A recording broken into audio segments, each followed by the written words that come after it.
बिस्मिल्लाहिर्रहमानिर्रहीम। Education department से 5th semester के course teaching of creative art में हम आज एक नए टॉपिक को डिस्कस करेंगे। जैसा कि इससे पहले हम ऑब्जेक्टिव टाइप आइटम्स के मुख्तलिफ जो क्वेश्चंस टाइप हैं उनको डिस्कस कर चुके हैं, जिसमें हमने देखा ट्रू फॉल्स को देखा, मैचिंग टाइप टेस्ट आइटम्स को देखा, फिलिंग द ब्लैंक्स को देखा और मुख्तलिफ तरह के आइटम्स को हमने देखा। आज हम उसी सिलसिले की एक नई टाइप को डिस्कस करेंगे और वो है MCQs। हम आज देखेंगे preparation of multiple choice questions, जिसको हम MCQs कहते हैं। ये ऑब्जेक्टिव टाइप जो टेस्ट आइटम्स हैं उनकी एक टाइप है और हम देखेंगे कि ये क्या होते हैं, इनकी प्रेपरेशन के लिए हमें किन किन रूल्स एंड रेगुलेशंस को फॉलो करना चाहिए। यहाँ पे जैसा कि आप देख सकते हैं MCQ से मुराद मल्टीपल चॉइस क्वेश्चंस में किसी भी एक ऑप्शन को मार्क करना होता है स्टूडेंट ने, जो उसको मोस्ट अप्रोप्रिएट लगता है।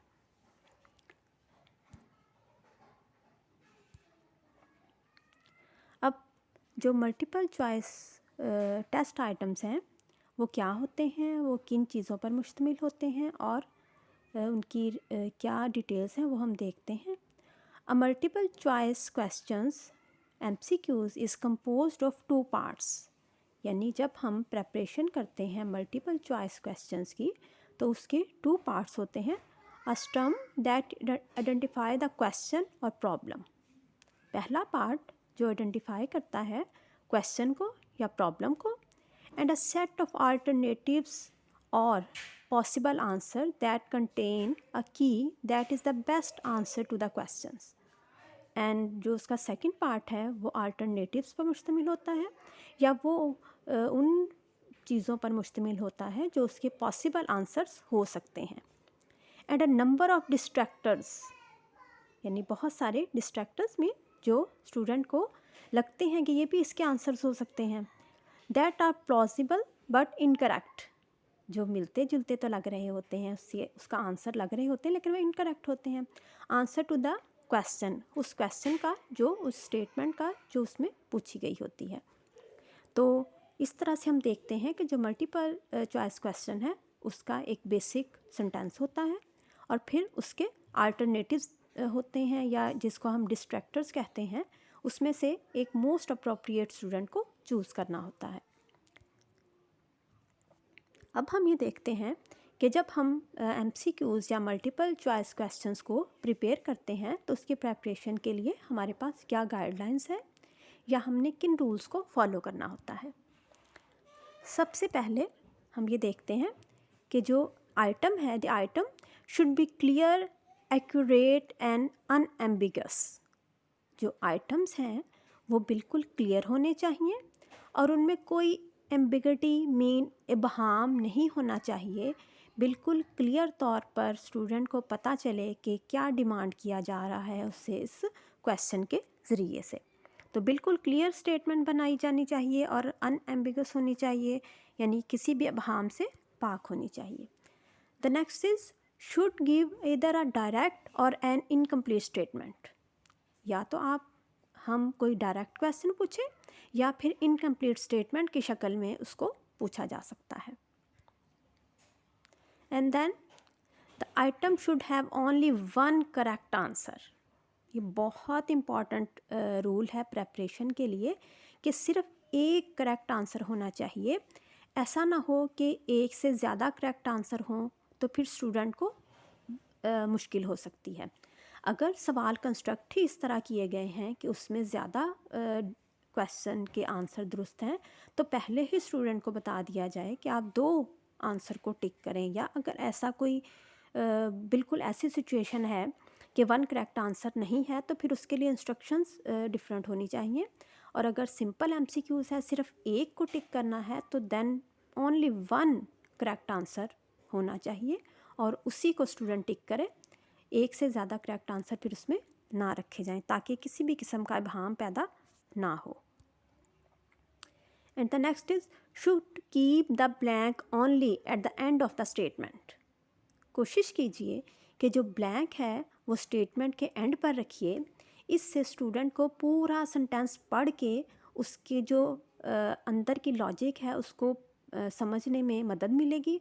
अगर बिल्कुल स्टार्ट में हम रख देते हैं तो स्टूडेंट बाकी सेंटेंस पढ़ते ही नहीं और फ़ौरन एक आध वर्ड पढ़ के टिक कर सकते हैं। तो स्टूडेंट को टाइम दीजिए कि वो प्रॉपर उस स्टेटमेंट को, उस प्रॉब्लम को पढ़ ले।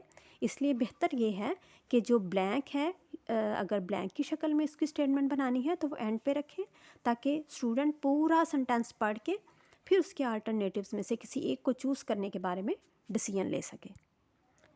The next is should avoid negatively stated items. जो नेगेटिवली स्टेटेड आइटम्स हैं उनसे अवॉइड किया जाए, क्योंकि जो नफ़ी में जुमले होते हैं उनको बताना रिटन फॉर्म में ख़ासा मुश्किल होता है। हम जब कोई बात नफ़ी में पूछते हैं तो अगर वो उसका मुस्बत आंसर देगा तो हम ये नहीं जान सकते कि उसने हमारी बात को मुस्बत कहा है या जो हमने नेगेटिव बात पूछी है उसको वो टिक कर रहा है। तो दोनों सूरतों में इबहम पैदा होने का ख़तरा होता है। इसलिए कोशिश की जाए कि नेगेटिव स्टेटमेंट को इस्तेमाल ना किया जाए।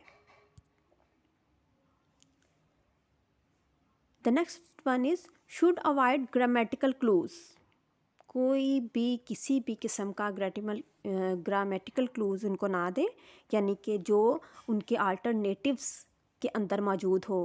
For example is, R, N, A, यानी कि आगे अगर वर्ड वोवल वाला आ रहा है तो उसके स्टार्ट में एन लिख के एक क्लू दे दिया जाए कि ये एन के साथ जो वर्ड आएगा वही अल्टरनेटिव में से हमने चूज़ करना है। या इज़ लिख के तो हम वाहिद कोई अल्टरनेटिव में से चूज़ करें, कोई किसी भी किस्म का ग्रामेटिकल क्लूज़ ना हो। Repetition of item responses of words और phrases that have been used in the item stem, यानी कि वो चीज़ें जो आपके बेसिक प्रॉब्लम या उसके स्टेटमेंट में इस्तेमाल हुई हैं, सेम वही वाले वर्ड अल्टरनेटिव्स में ना इस्तेमाल किए जाएं, जिससे एक क्लू मिले कि यही वाला इसका पॉसिबल आंसर हो सकता है। उससे एक क्लू मिलेगा और हमने उसकी प्रेपरेशन करते वक्त इसको बिल्कुल क्लियर, एक्यूरेट और इबहम से पाक बनाना है। हमने कोई ग्रामेटिकल क्लू नहीं देना अल्टरनेटिव्स और प्रॉब्लम्स या स्टेटमेंट के दरमियान, जिससे पता चले कि यही इसका आंसर हो सकता है। या कोई वर्ड रिपीट कर दिए जाएं जो प्रॉब्लम या स्टेटमेंट में भी हैं और जो उसका दुरुस्त आंसर है उसके अंदर भी वही वाले वर्ड्स हैं, तो स्टूडेंट को फ़ौरन एक इशारा मिलेगा कि यही इसका पॉसिबल आंसर हो सकता है। तो इस रूल को ज़रूर देख लेना चाहिए कि हम MCQs बनाते वक्त इन गाइडलाइंस को फॉलो करें। और अगर हम इन गाइडलाइंस को फॉलो करते हुए मल्टीपल चॉइस क्वेश्चंस बनाएंगे तो डेफिनेटली ये एक अच्छी टाइप है और इससे बहुत तरह के जो नॉलेज लेवल के क्वेश्चन भी मैयर हो सकते हैं और इससे थोड़े से बड़े लेवल के भी हम जो हैं मैयर कर सकते हैं लेवल। और इसको बनाना बहरहाल मुश्किल काम है। जिस तरह से हम शॉर्ट आंसर या फिलिंग द ब्लैंक्स के आइटम बनाते हैं, MCQs बनाना थोड़ा सा मुश्किल है, लेकिन इसको चेक करना आसान है। इसकी स्कोरिंग में ऑब्जेक्टिविटी होती है और अगर सही तरह से कंस्ट्रक्ट किए जाएं तो पूरा कोर्स कवर किया जा सकता है इसके ज़रिए से। ये एडवांटेजेस हैं इसके, यानी कि इसकी स्कोरिंग में ऑब्जेक्टिविटी होगी, इसमें सारा कोर्स कवर किया जा सकेगा और इसकी स्कोरिंग जो भी करेगा वो बिल्कुल वैसे ही होगी जैसे एक फ़र्द ने की है तो दूसरा भी उसको वैसे ही करेगा। और बहुत सारे नॉलेज लेवल के अलावा भी क्वेश्चन जो हैं वो बनाए जा सकते हैं जिसमें ज़्यादा लेवल हायर ऑर्डर के क्वेश्चंस भी। तो अगर गाइडलाइंस को फॉलो किया जाए तो मल्टीपल चॉइस जो क्वेश्चंस हैं वो काफ़ी अच्छे आइटम्स हैं और काफ़ी फ़ायदेमंद रहते हैं अगर इनको सही तौर पर प्रिपेयर किया जाए और सही तौर पर बनाया जाए। तो इसके लिए ये कुछ रूल्स एंड रेगुलेशंस थे जिसको हमने डिस्कस किया, कुछ एडवांटेजेस को डिस्कस किया। उम्मीद है कि हम इस टॉपिक को इसके ज़रिए से समझ सकते हैं। Thanks for listening.